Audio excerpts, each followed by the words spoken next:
Bwana Yesu asifiwe.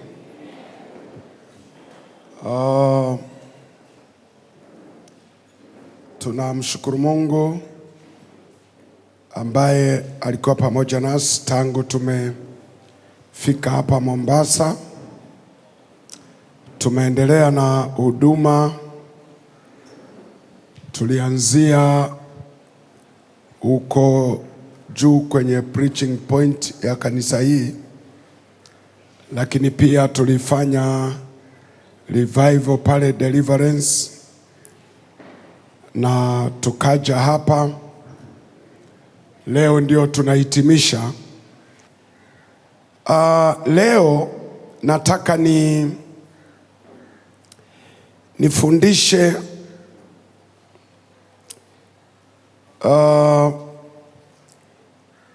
ili kanisa liweze kuwa na viwango vya kuitwa kanisa, lazima liwe na Wakristo wenye tabia 4 ndani yake. Yaani ili kanisa liwe na viwango. Nakumbuka kipindi kile nilifundisha sifa 3 za kanisa, lakini leo nataka nifundishe ili hilo kanisa liweze kuzipata hizo sifa ambazo nilizihubiri wakati ule. Lazima hilo kanisa liwe na watu wenye sifa hizo 4, ndio wanaweza kuzalisha sifa 3 za kanisa. Wale wanaokumbuka, tulisema sifa 3 za kanisa. Jambo la kwanza, kanisa ambalo liko hai, tulisema kwamba lazima litimize ile agizo kuu la Yesu la kuwaleta watu kwa Kristo. Na tukasema ili kanisa liweze kuleta watu kwa Kristo, lazima liwe na watu wenye mzigo wa kushuhudia na kuhubiri na kuwaleta watu kwa Kristo. Tulipeana kipindi kile assignment ya kila mtu kuleta mtu, lakini najua inawezekana ili kufa wakati ule ule, kwa sababu kama kila mtu angekuwa na nguvu ya kuleta hata mtu mmoja hapa kanisani, leo hii hapa tungekuwa na ibada 2. Lakini bado ni kama mna kale katabia kufikiri watu wataletwa na mchungaji, kwamba kama kanisa haliongezeki tatizo ni mchungaji. Lakini niliwaambia kipindi kile, hakuna mchungaji anayechunga kondoo anazaa kondoo. Uliwahi kumwona mchungaji anayechunga kondoo ana mimba ya kondoo? Kinachozaa kondoo ni nini?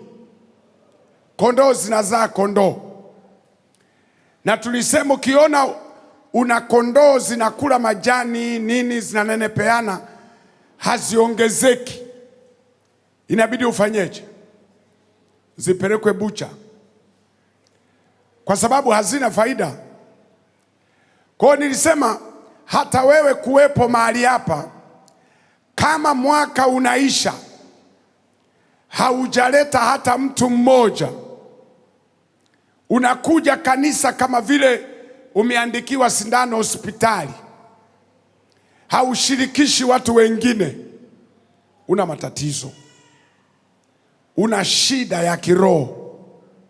Kuna mawili: moja, haujawahi kuokoka, umejiunga tu na kanisa; 2, injili unayoisikia haikuletei hamasa ya kuwashuhudia na watu wengine. Kwa sababu mwaka mzima Mkristo ambaye Kristo yuko ndani, hujawahi kushuhudia mtu na ukamleta hapa kanisani, uko na shida ya kiroho. Amen. Fikiria yule mwanamke Msamaria amekutana na Yesu mara moja tu, lakini kazi aliyoifanya, Samaria nzima wakamjua Yesu kupitia mwanamke mmoja tu, akawashuhudia wengi na wengi wakaja kwa Kristo. Mitume walikuwa wachache sana, lakini wakati Yesu anaondoka amewaachia mamlaka ya kuhubiri. Mpaka leo hapa Kenya tunasema Bwana asifiwe, kwa sababu ya kazi ya watu wachache waliokutana na Yesu. Hasa kina Paulo walipokutana na Yesu hawakunyamaza, walienda kuhubiri, hata kama ilikuwa kwa shida, lakini walishuhudia watu. Hiyo ndiyo picha ya mtu aliyekutana na Kristo. Hasa lazima awe na mzigo wa kuwaleta watu kwa Kristo. Amen. Muulize jirani yako, umewaleta wangapi? Au uko hapa kwa hasara? Kwa sababu kuna watu wanasikia fahari wanapokuona wewe, lakini wewe usikii fahari kwa sababu hakuna watu nao waona uliowaleta wewe. Kwa hiyo ni hatari. Amen. Tulisema sifa nyingine, ili kanisa liwe liko vizuri, hao watu waliokuwepo hapo kanisani, tulisema lazima wabebe ushuhuda. Maisha yao ya kiroho tuone yakiwa yamebadilika, zile tabia za kipagani zimeondoka ndani yao, wanaishi maisha yenye ushuhuda. Amen. Lakini tukasema ya tatu, ili kanisa limuvu likue, lazima hao watu waliwezeshe hilo kanisa kiuchumi. Yaani wao iwe sosi ya kanisa kujengwa kiuchumi, kwa sababu tuliwaambia kanisa ni taasisi. Taasisi maana yake institution, ambayo taasisi yoyote, institution yoyote ambayo inakusanya watu, imekusanya matumizi ya hela. Huwezi kuwa na kanisa alafu kaniambia sisi hatuna matumizi ya hela. Ni ngumu. Mahali popote palipokusanya watu pamekusanya matumizi ya hela, kwa sababu kuna watu wataugua, inabidi kanisa ishughulike. Kuna watu wataoa, kuna watu watakufa, kuna watu watafiwa, kuna watu watapata shida mbalimbali. Zote hazo ni matumizi ya hela. Hao watu wanatakiwa wakae kwenye viti, vinunuliwe kwa hela, nyumba ijengwe kwa hela, vyombo kwa hela, umeme ni hela, maji, vitu mbalimbali, vyote hivyo ni pesa. Sasa kama kanisa halina hela, haliwezi kuafford vitu vya namna hiyo. Amen. Na halina njia nyingine ya kupata hela isipokuwa kwa waumini wenyewe. Wanapoachilia sadaka zao, wanawezesha hilo kanisa liwe na pesa kiasi kwamba wana uwezo wa kufanya mambo yao. Haleluya. Unanielewa? Kanisa kama halina pesa za kutosha, hilo kanisa liko na mapungufu, na mchungaji ataliongoza kwa tabu sana. Amen. Uliwahi kuona Mkristo bahati mbaya anakufa, alafu pastor anasema amekufa kipindi kibaya? Unamuuliza, ulitaka afe kipindi kipi? Kwa nini hiki kinaitwa kibaya? Ni kibaya kwa sababu kwa treasurer hakuna kitu. Pastor anauliza, kwani huyo marehemu alikuwa anashiriki vile vikundi vya kufa na kuzikana? Wanamwambia hapana, yule alinyooka tu kama sigara, analitegemea kanisa. Wanasema na maiti yake inaenda Kisii. Sasa unajiuliza, kuchukua gari hapa mpaka Kisii na hela halina, na kanisa halina hela, kwa sababu walioko hapo hawaoni umuhimu wa kutoa kwa uaminifu. Kwa hiyo tulisema kanisa lazima liwe na watu ambao wataliwezesha kanisa kiuchumi. Sadaka zao zitakuwa ziko hai, ni sadaka za watu wenye akili timamu. Unajua kuna sadaka zile tunatoa, mtu anatoa ili asionekane amebaki kwenye viti. Kuna jamaa mmoja alichange pesa, akachange 50. Akasema hii inatosha sadaka ya mwaka. Kwa kila Jumapili anachomoa ka 50, pambio linaimbwa, ngumi kubwa kama Tyson. Lakini alichoshika kule ka 50. Na ndio maana unaweza ukashangaa mpaka leo makanisa ya mjini kama haya kuna sadaka zinalia korokoto. Mpaka unajiuliza utu tusadaka twa chuma wanaenda kutafuta chenji wapi? Kabisa. Kachombo kanalia korokoto. Tena wengine wanapenda sana haya mavyombo yenu ya kutolea sadaka. Mmeyaficha wapi? Haya mavyombo watu wa Kristo wanayapenda. Yale yameachama makapukapu yale. Watu hawatoagi sadaka yale. Mtu anainuka na ngumi yake. Ngumi kabisa, haina kitu. Anakuja anacheza nayo, anasokomeza kwenye yale mavyombo yenu yale. Chwa. Sasa mwisho unajiuliza, watu walionyosha ngumi kwenda kwenye chombo ni wengi.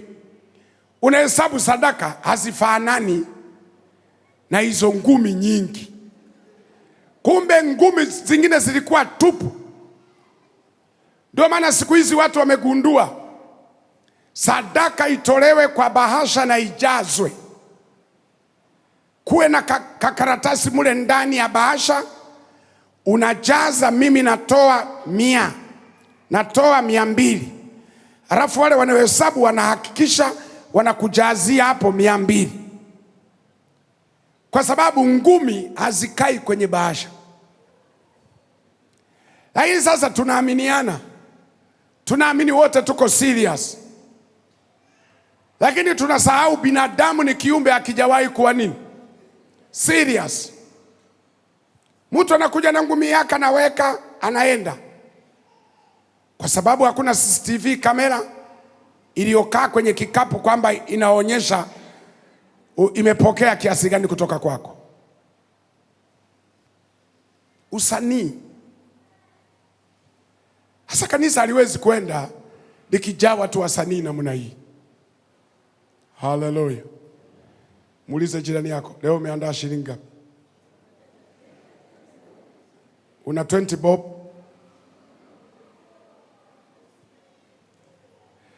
Kwa sababu kuna watu tangu anze kusali hapa hajawahi kutoa hata 500.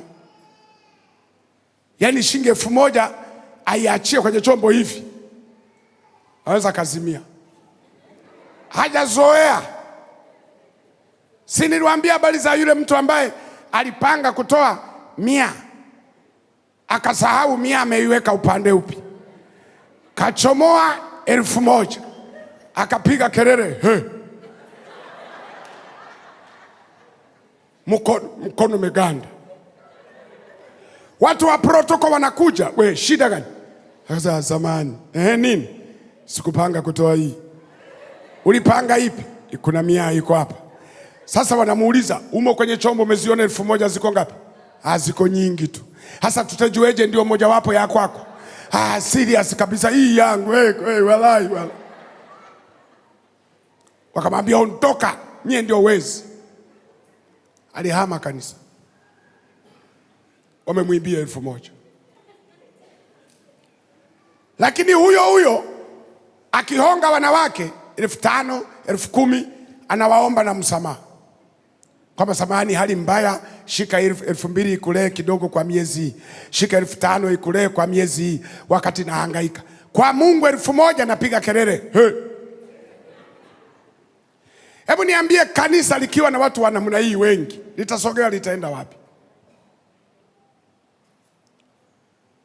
Ni ngumu.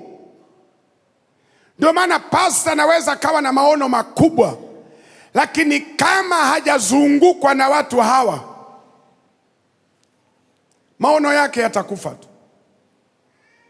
Yatabaki yanapiga mark time hapo hapo. Lazima kanisa liwe limezungukwa na watu wenye tabia hizi 4. Ngoja nizitaje haraka.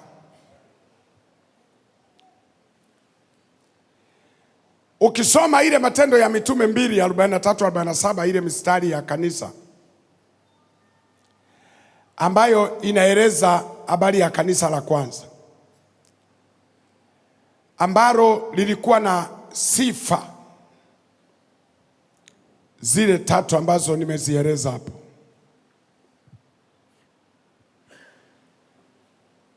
Kuleta watu, maisha matakatifu, kuliwezesha kanisa kiuchumi. Ile Matendo ya Mitume 2:43-47. Anasema kila mmoja akaingiwa na hofu, ajabu nyingi na ishara zikafanywa na nani? Na mitume. Na wote walioamini walikuwa mahali pamoja na kuwa na vitu vyote shirika, wakiuza mali zao na vitu vyao walivyokuwa navyo na kuwagawia watu wote kama kila mtu alivyokuwa na haja. Na siku zote kwa moyo mmoja walidumu ndani ya hekalu, wakimega mkate nyumba kwa nyumba na kushiriki chakula chao kwa furaha na kwa moyo mweupe, wakimsifu Mungu na kuwapendeza watu wote. Bwana akalizidisha kanisa kila siku kwa wale waliokuwa wakifanyaje? Wakiokolewa. Hili ni kanisa la kwanza. Sasa kilichofanya kanisa la kwanza likue mpaka hapa tunasema Bwana asifiwe, ni kwa sababu ya kazi ya hawa watu wachache. Na ule mstari wa 44 anasema na wote walioamini. Maana yake sifa ya muumini ambaye anaweza kalisaidia kanisa, anapaswa awe true believer. Ukisoma zile habari ambazo nimezisema kidogo hapa za mwanamke yule Msamaria, Biblia inasema alipokutana na Yesu, yule mama aliuliza swali moja tekniko sana, na Yesu akalijibu vizuri. Yule mama alipogundua Yesu sio mtu wa kawaida, ni kama yule nabii ambaye tulikuwa tumepata habari zake. Yule mama kauliza swali, akasema, hebu leo naomba nipate majibu sahihi. Wapi panapotupasa tuabudu? Ni kwenye mlima au Yerusalemu? Msifikiri ninyi ya Kenya tu ndo mko na mlima, maana hapa nimesikia kwamba kuna watu wanasema usiguse mlima, na Wasamaria nao walikuwa na mlima. Amen, walikuwa na mlima wao. Tuna watu wa mlima hapa, watu wa mlimani, watu wa mlima, mikono juu. Wewe si hata sura yako inakuonekana tu wewe umetoka mlima. Haleluya. Ndio, si ni watu wa biashara sana, watu wa watafutaji sana, watu wa mlima. Na sisi tunao kule kwetu mlima Rungwe kule chini yake kule kuna watu wanaitwa Wachaga, wanatafuta hela sana. Amen. Nafikiri kuna connection kati ya mlima na kutafuta hela. Inawezekana, kwa sababu na sisi wale wote walio chini ya mlima ni watafutaji wazuri sana. Amen. Sasa mama nauliza, tuliambiwa tutaabudu kwenye milima hii, mara wengine Yerusalemu. Sasa ni wapi patupasapo? Unajua Yesu amemjibu yule mama, namwambia hivi, mama, saa inakuja, nayo ni hii, waabuduo halisi watamwabudu Baba katika roho nani? Amen. Ukisoma ile Injili ya Yohana mlango ule wa 4, labda tuanze ule mstari wa 23. Injili ya Yohana mlango wa 4 mstari wa 23. Injili ya Yohana mlango wa 4 mstari wa nini? Wa 23. Anasema, lakini saa inakuja, nayo sasa ipo, ambayo waabuduo halisi watamwabudu Baba katika roho na kweli, kwa maana Baba awatafuta watu kama hao wamwabudu. Kwa hiyo ili kanisa pastor aweze kufikia maono yake, kundi la kwanza, hilo kanisa linapaswa liwe na waabuduo halisi ambao watamwabudu Mungu katika roho na kweli. Anasema hao ndio Baba anawatafuta. Lakini nilikuwa na hubiri wiki ngapi zilizopita kwamba kama Baba anawatafuta wale waabuduo halisi ndio anaowatafuta, swali, kwani sisi tunawatafuta watu wa aina gani? Ili kanisa liwe sawa, tungemuuliza pastor, unatamani uabudishe watu wa aina gani?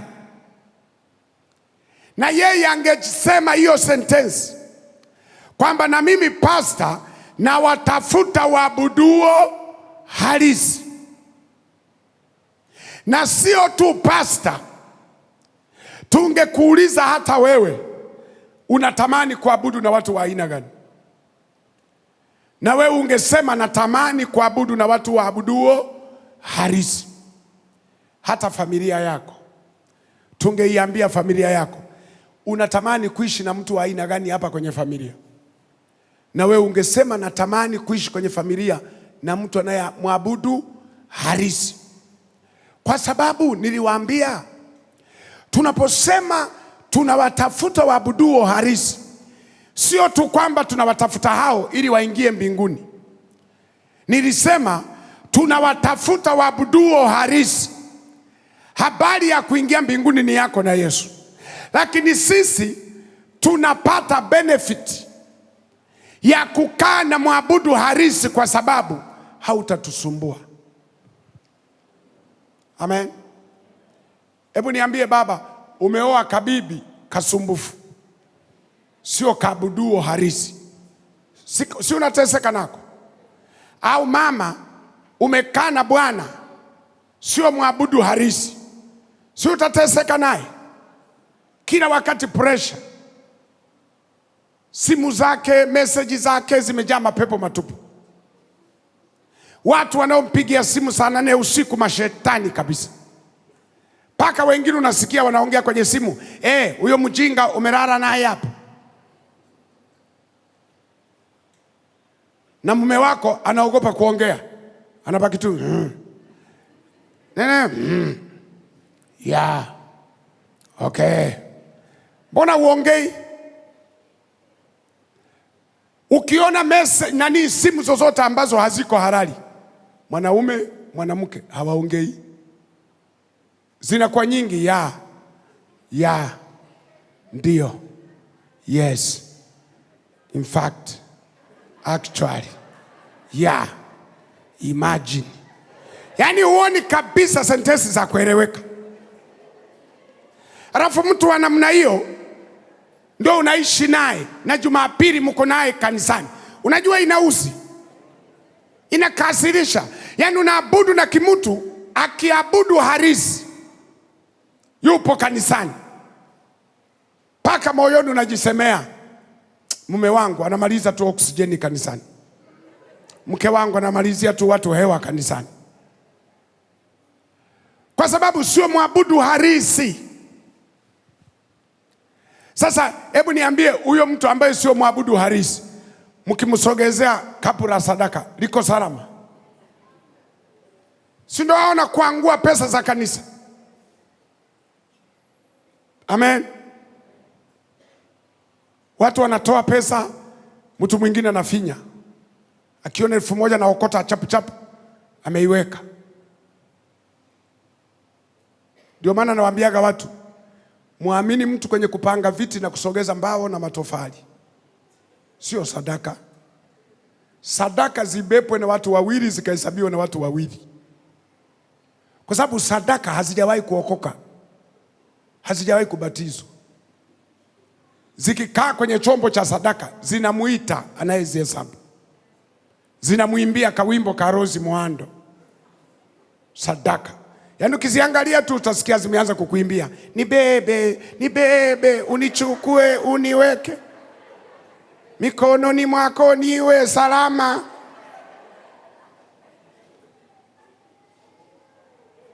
Ndio maana watu wanasema, kwani mnasema hivyo? Hamuniamini. Wewe tunakuamini kabisa, umeokoka kabisa. Tatizo hatujawahi kuzibatiza sadaka, hazijawahi kuongozwa sala ya toba, zinashawishi. Sasa kama mtu sio mwabudu halisi, atapita nazo tu. Haleluya. Kwa hiyo ili kanisa liweze kwenda, lazima liwe na waabuduo halisi, walio serious. Amen. Sio wale ambao tulikuwa tunazungumza kule deliverance kwamba kuna waumini ambao wana afya ya kwa shako. Yaani ili afike, kuna wengine hata hivi leo hivi. Mchungaji alikutumia message jana, usikose kesho ibada. Wengine asubuhi, usikose ibada. Wengine walipigiwa simu. Ukifikia level ya kukumbushwa kwenye ibada, unakuwa shako ya kiroho. Wewe sio mzima. Kwa nini mtu akupigie simu? Kwa nini mtu akuhamasishe? Kwa nini mtu akukumbushe? Wasipokukumbusha huji. Kwa nini ukufika kwenye ibada, pastor, ulisahau kunitext? Na mchungaji aliyemtext nani?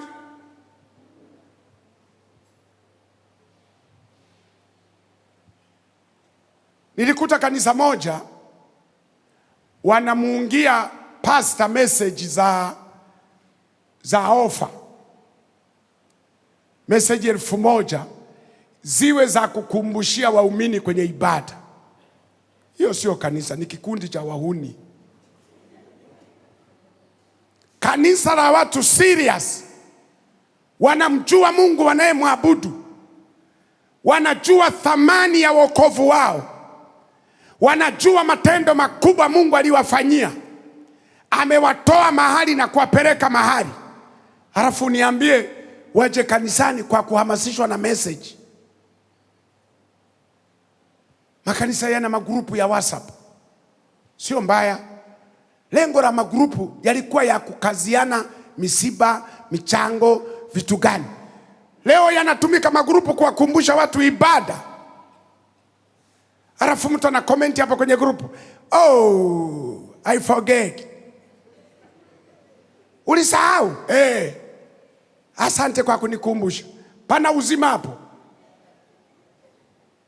Tarehe za watoto wake kwenda kliniki, hospital, anazikumbuka zote. Lakini tarehe, muda wa ibada kwenye roho yake kuipeleka kanisani, anasubiri akumbushwe na watu. Muulize jirani yako, umepokea message ngapi za mchungaji? Ili nijue nimekaa na mtu mwenye kwa shako ya kiroho. Amen. Serious. Waabuduo halisi.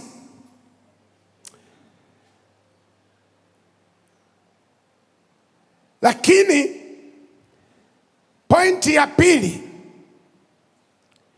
ili kanisa limove, liende mbele, linapaswa kuwa na watu ambao tangu wamwekee nadhiri Mungu ahadi yao ya kutumika kwa uaminifu, hawajawahi kushindwa. Ukisoma kitabu kile cha Mhubiri, mlango ule wa 5, mstari wa 4 mpaka ule wa 6. Mhubiri, kitabu cha Mhubiri. Vijana wetu wako shapu, wameshatuweke hapo. Anasema kwenye hicho kitabu, mwandishi anasema kila umwekeapo Mungu nadhiri, usikawie kufanya nini? Kuiondoa. Ameandika neno gumu kidogo, anasema kwa sababu Mungu hawiradhi na watu gani? Wapumbavu. Anasema usikiache kinywa chako kikukoseshe. Anauliza, kwa nini umkasirishe Mungu mpaka fike mahali pa kuharibu kazi ya mikono yako kwa sababu ya kuweka nadhiri, alafu usifanye nini? Usiondoe. Kanisa likiwa na watu ambao hawana hofu ya Mungu, wakiahidi vitu hawafanyi, hata wasipofanya wanajisikia amani, hilo kanisa haliwezi kwenda. Na kuna wengine wanasema, mchungaji, nafuu, mimi sijawahi kuahidi, mimi sijawahi. Sasa wewe ndio marehemu kabisa, kwa sababu kama huna uwezo wa kumwahidi Mungu kwamba Baba, ukinifanyia hivi nitafanya hivi, wewe kuna uzima kweli?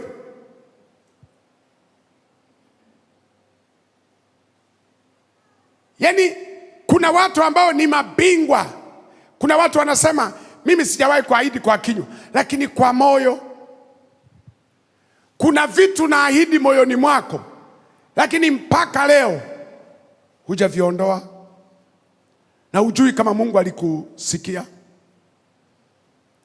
Na tunaposema hii nadhiri, sio tu ya kanisani, hata kule ushago unakoenda.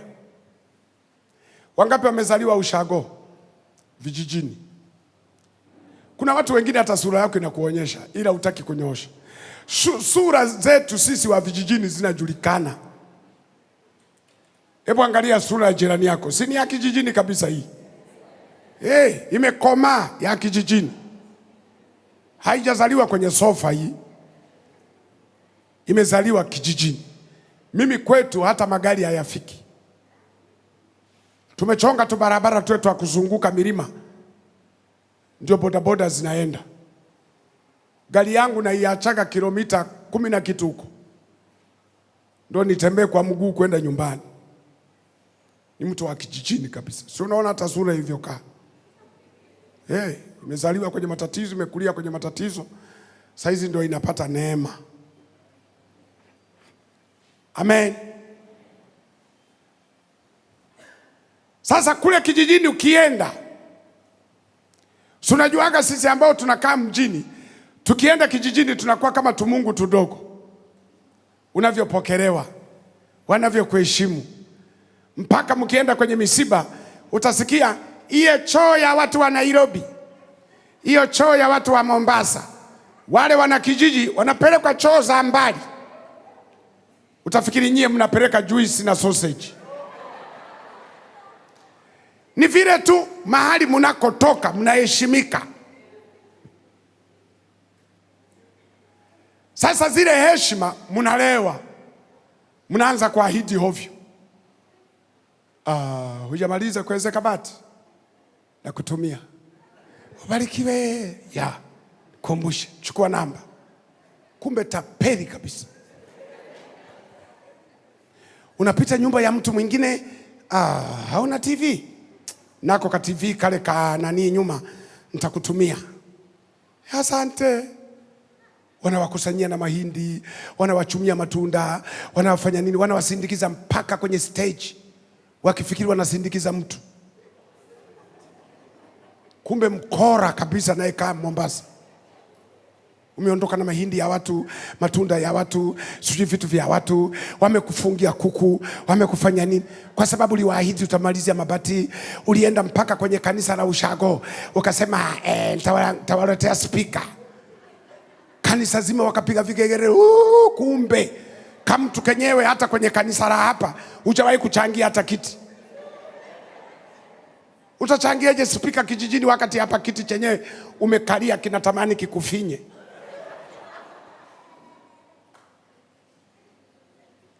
Unawaahidi watu, unawaahidi, wewe nitakushonea suti, wewe nitakuletea nguo, wewe kuna karedio kama hii nitakuletea, wewe kasimu kale katochi nitakununulia, wewe.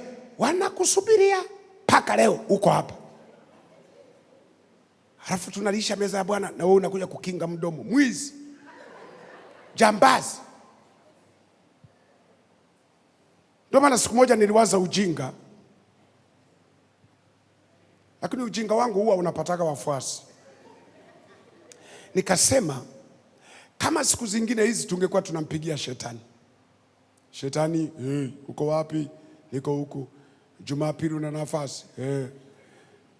Tuna huduma ya meza ya Bwana, unaweza ukaja kutusaidia? Ndio. Utakuwa karibu na pastor. Pastor nakuuliza, shetani, huyu nimpe. Sasa huyu huyu ni wa kwangu. Huyo sawa, mpe meza. Huyo. Muulize jirani yako. Shetani angefika kwako angesemaje? Kwa jinsi ulivyo jeuri mujanja, angesema tukupe. Nilisema kuna wengine mpaka shetani angeshangaa kwamba pastor huyu naye ni wako, anakuja hapa kila siku. Huyu mbona usiku anakunywa damu za watu na nyama za watu, alafu mchana anakuja kushiriki mkate na meza ya Bwana? Kuna watu ni wakora, mabingwa wa kuahidi alafu hawatekelezi. Angalia sura ya jirani yako, haina symbolic hapo, hakuna alama inayoonyesha na ahadi kijijini. Ana ahadi kwa wazazi. Kuna mtu kimwangalia tu unauona mfuko wa simenti aliahidi. Kuna mtu naona tu macho yake yamejaa nondo, chuma. Aliahidi chuma za ujenzi mahali. Kichwa kinang'aa mabati.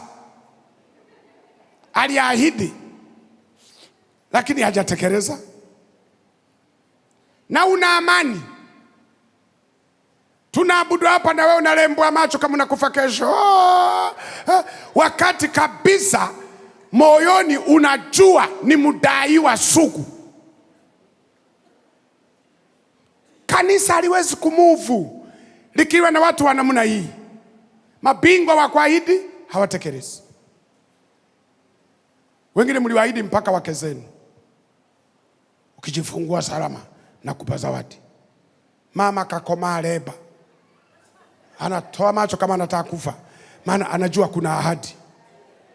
Mtoto anazaliwa unabaki tu mtoto Mama anasema unakumbuka nini? Niko nakutia moyo. Ulikuwa mtia moyo, alikwambia hana moyo. Uliahidi.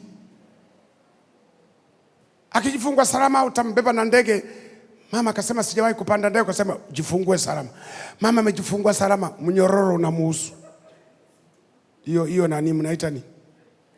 Train. Na mabasi ya saa 7. Tiketi ya ndege imeyeyuka. Sometime ndio maana wababa tunakufa haraka. Mungu anaona kwa uongo huu, kapumzike tu kifuani mwa Ibrahimu. Haraka mtu kaongo. Anaongopea mpaka watoto wake. Anawapa ahadi. Ukifaulu nakupa hii. Ukifaulu, mtoto amefaulu, anageuka. Anasema kwani umefaulu ngapi? Nimepata 2. 2 ndo nikupe zawadi. Nitaka 1. Wewe ulifaulu ya ngapi? Mbona wewe ni standard 8 failure? Ulimwahidi mtoto kompyuta, ulimwahidi laptop, ulimwahidi. Hujafanya. Nilikuwa namtia moyo. Usiweka ahadi kama huwezi kuziondoa. Amen. Kuna watu hata hapa kanisani kuna vitu uliahidi moyoni. Ukasema utatoa hiki, utatoa hiki, mbingu zikanasa. Lakini moyo wako nasema pastor sikumwambia, lakini nilisemea moyoni.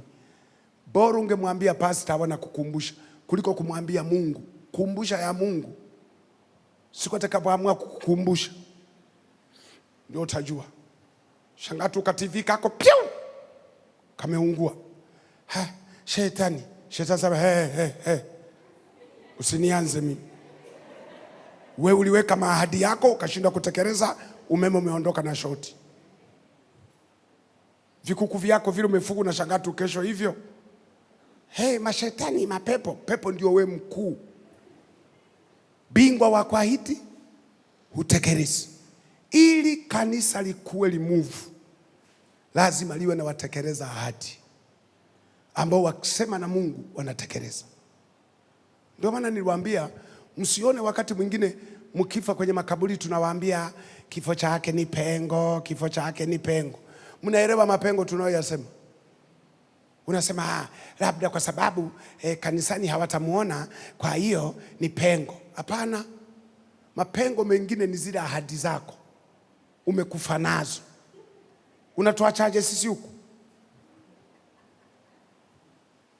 Ndio maana niliwaambia wachungaji, makanisa yawe na makaratasi. Lakini pasa nani walikataa.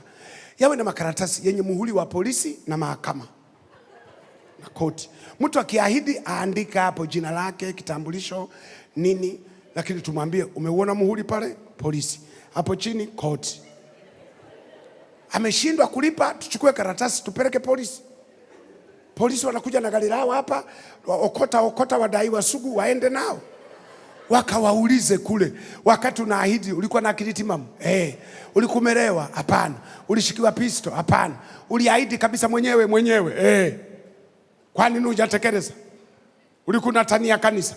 Nafikiri kesho uamkie kwa koti. Koti wakusomea hata miaka 2. Si Biblia imesema hata hizo mamlaka zimewekwa na Mungu? Zifanye kazi yake. Unafikiri kuna watu wataahidi bila kutekeleza? Nadhiri. Kuna watu waliweka nadhiri hata kwa wake zao, nitakuwa mwaminifu, ni wewe tu mpaka kufa. Mwanaume, ni wewe mpaka kufa. Mama, ni wewe mpaka kufa. Ndani ya miaka michache umesaliti nadhiri yako. Una mipango ya kando mpaka hivi naongea. Mwingine ulikuwa nao jana. Kataa ule mpango wa kando uliokutana nao jana. Si mlikuwa mnakula kwenye kale ka hoteli kale? Mke ajui, mume ajui. Ulisema ulienda msibani, kumbu na msiba wako.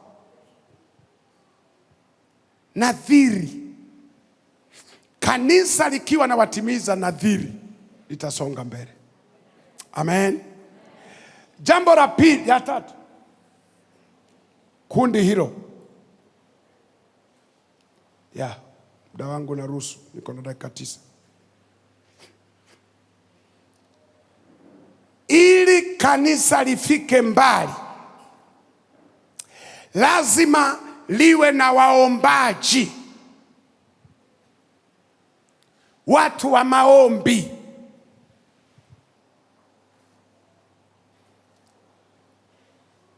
Wakolosai 4:2 anahimiza.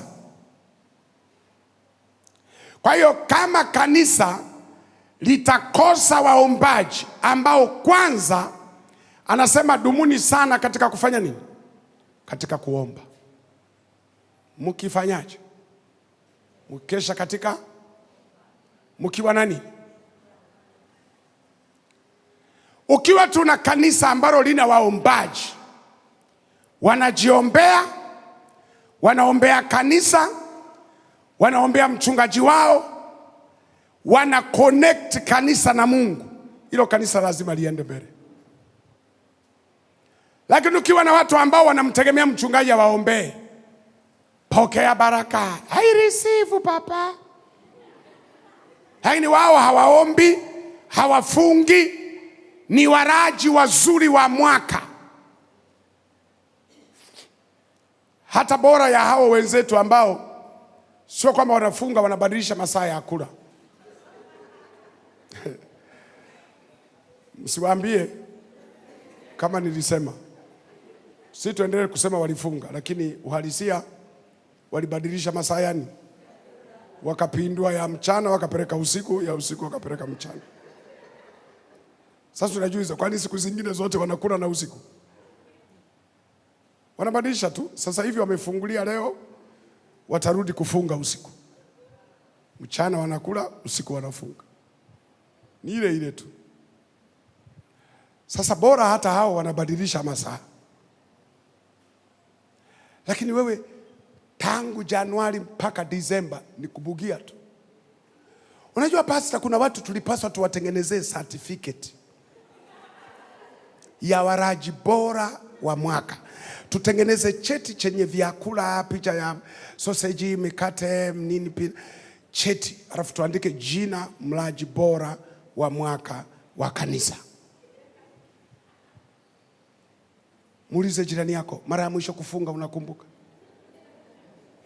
Mara ya mwisho kuja kukesha hapa kanisani na maombi umegaragara hapa mpaka asubuhi unakumbuka? Tumaombi tu wako nusu kilo. Hata watoto wako wanayajua maombi yako. Ukisema baba, wanasema katika jina Yesu, tuponye, watoto. Yani unapotaka kusema ameni, unakuta wote wameitikia amen. Kwa sababu anajua uvuki hapa, uvuki. Na maombi yako mengi kwenye chakula. Yani unapenda kukiconnect chakula na Mungu. Maana kuna thamini utumbo kuliko roho. Chakula ndio kinaombewa, toka pepo kwenye chakula, natakasa. Wewe mwenyewe hujatakaswa, unatakasa chakula. Hasa kama chakula kikatakaswa alafu kikaingia kwa asiye takaswa. Maombi yako huna timetable ya maombi, huna kabisa. Huna kwamba muda huu naamka maombi, muda huu ni nini, muda huu huna kabisa. Hata pale kazi, ndio maana hawa jamaa wanatushinda. Wao kuna muda ukifika wanafunga maduka. Utasikia ameenda kuswali, atoka huko wanarudi. Yani wana muda. Kuna jamaa mmoja ni mfanya biashara mkubwa sana. Yeye amejiwekea timetable ya maombi. Muda wa maombi ukifika, duka lake ni kubwa, linajaa watu, lakini amewaandikia saa fulani ni muda wa maombi. Atafunga duka, watu wameshika mihera hivi. Asema maduka yako mengine unaweza ukaenda, lakini mimi huu muda niliweka ahadi na Mungu. Unajua kinachofanyika? Mungu anakamata wale customer, wanakaa hapo kama misukule fulani hivi, kama majitu yametekwa akili na hela zao, na yeye amewawekea fomu, wamekaa. Atafanya maombi, atarudi, atafungua, wanaingia naye. Wale ambao hawataki maombi wanakaa kwenye maduka kama walinzi. Wanaokuja ni wale wa kukopa. Kwa sababu usipomweka Mungu mbele, umejitengenezea hatari. Amen. Waombaji, watu ambao hawasukumi kusukuma na mtu ili wafanye maombi, ili wafunge, ni wao.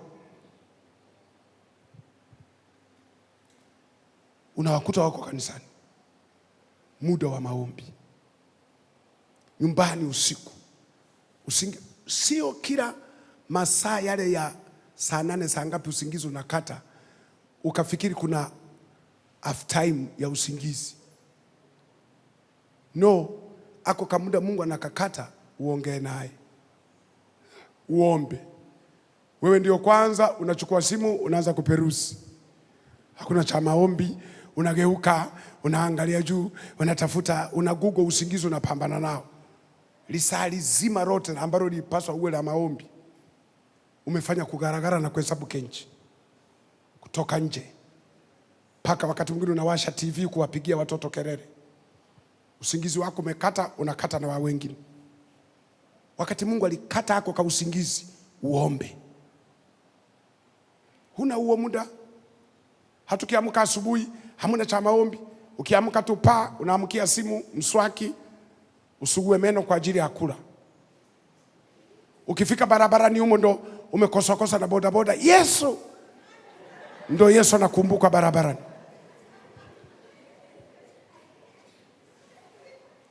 Kanisa bila kuwa na waombaji Amen. Lakini la mwisho ndio hilo ambalo tulisema watoaji. Ili kanisa limuvu lazima liwe na watu gani? Watoaji ambao wanalibeba sadaka kwa michango yao, kwa msukumo wao. Wanajua kabisa mimi nisipofanya kanisa litakwama. Ni Wakristo wachache ambao wana akili. Wanachukua pesa yake, anaweka 10,000 yake kwenye bahasha 20,000, anamwambia pastor, weka hii emergency kwa ajili ya shughuli za kanisa, weka hii kwa ajili ya hivi. Amen. Tuko na vijana hapa, niliwahi kusema hapa, vijana wa praise. Kwani siku moja ukiamua uwashonee sare wote, utapungukiwa kitu gani? Wanaimba hapo mbele, wamevaa sare zako. Mafundi mitambo hao, mafundi kamera, unawanunulia tusuti twao tumeandikwa cameraman, media, tunguo tuzuri, unanunulia t-shirt zimeandikwa media, unanunulia vitu ili na wao wajue tunathaminiwa. Amen.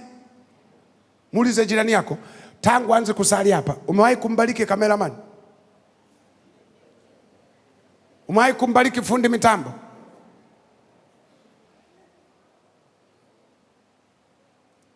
Au mnafikiri wao wanashiba Roho Mtakatifu? Yaani mpaka mitambo isumbue ndio mnauliza fundi mitambo. Ikienda sawa wanasahauliwa. Ukimaliza ibada hata kumshika mkono. Unamaliza ibada, watu wa protoko na waangalia tu. Wamehangaika na vichwa vyenu kuvipanga panga, kaa hapa, kaa pale, kaa. Ibada inaisha hata kusema Mungu akubariki, tuonane Jumapili, Mungu akuongezee maisha. Kama hatuwezi kuwalipa mishahara, hata shukurani. Mwangalie jirani yako, mwambie wewe jasiri kwa kweli. Yaani unatoka kama hawakuwepo vile. Unatoka kama vyombo vilipigwa na malaika. Unatoka kama hakuna wahudumu. Wengi tunakumbuka kumshukuru pastor. Pastor, ongera kwa ibada. Ongera kwa ibada. Haini pastor hajagusa mitambo, hajaseti mic, na yeye alikuwa anauliza tu.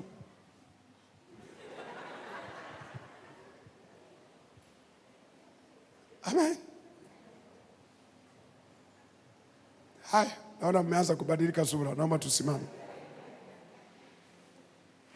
Tusimame nasema, ili tuonane baadaye kwenye mkutano wa Injili. Kama huwezi kushuhudia watu, basi uwepo mkutano wa Injili na wewe unaombea wakiokoka, na wewe ugawiwe thawabu ya mtu aliyeokoka. Haleluya. Twasema asante, twasema asante, twasema asante, ewe Mungu wangu.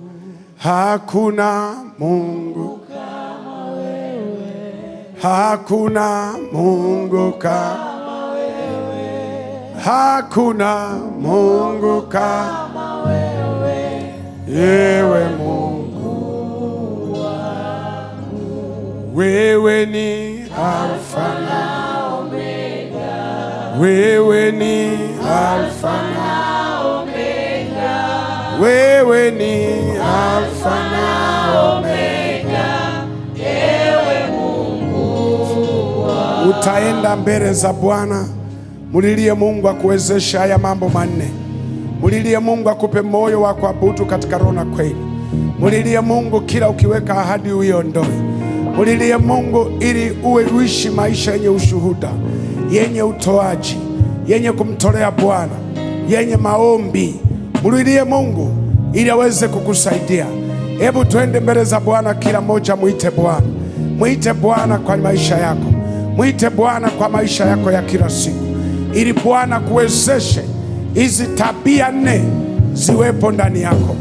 Baba, katika jina lako Yesu Kristo, sisi ni watoto wako uliotuita kwa jina lako. Umetusafisha kwa damu yako Yesu, umetuosha, umetufanya viumbe vipya, umetutoa mbali. E Bwana, tunatamani kuziona hizi sifa 4 ndani yetu, ili Bwana utuoshe, ututakase, watoto wako tuwe sawa, ili tuliwezeshe kanisa kusogea mbele, tuwezeshe maono ya mchungaji kutimia. Baba, tuwezeshe, weka mzigo ndani yetu, weka mzigo wa kazi yako, mzigo wa kukuabudu, mzigo wa maombi, mzigo wa kutoa, mzigo wa neno. Baba, tusaidie ili tuwavute wengi waje kwako. Sante kwamba unatupenda na unatujali, unatamani maisha yetu yabadilike. Tuponye kwa jina la Yesu Kristo, neema yako isipungue, tukaone utukufu wako katika jina la Yesu. Kabla hatujakaa, nataka nitoe mwaliko huu. Wewe ambaye unasema kama upo unatamani kujiunga na hii church, moyo wako umependa kujiunga na hii church, aidha ulisikia injili pale nje au umevutiwa leo kuja hapa, lakini unatamani ujiunge na hii church, uwe memba wa church hii, tukupokee. Kuna wakati watu hawataki kupokelewa, yanaamua tu kushiriki tu. Sasa siku utakapotuambia wewe ni mmoja wetu, tutakuuliza tungejuaje? Mbona ukuja mbele tukupokee? Kwa hiyo kama upo unataka kujoini na kanisa hii, njoo hapa mbele tukuombee, tukupokee, na wewe iwe sehemu ya mahali ambapo utakuwa unapata neno lako la uzima. Wakati praise wanaimba, sogea na wewe hapa mbele tuweze kukupokea. Kama upo unataka kujoin na church hii, kujiunga na kanisa hii, tukupokee uwe sehemu ya kanisa hii. Amen. Karibu kama upo. Asante. Amen. Karibu kama upo na mwingine unataka kujoin na church hii,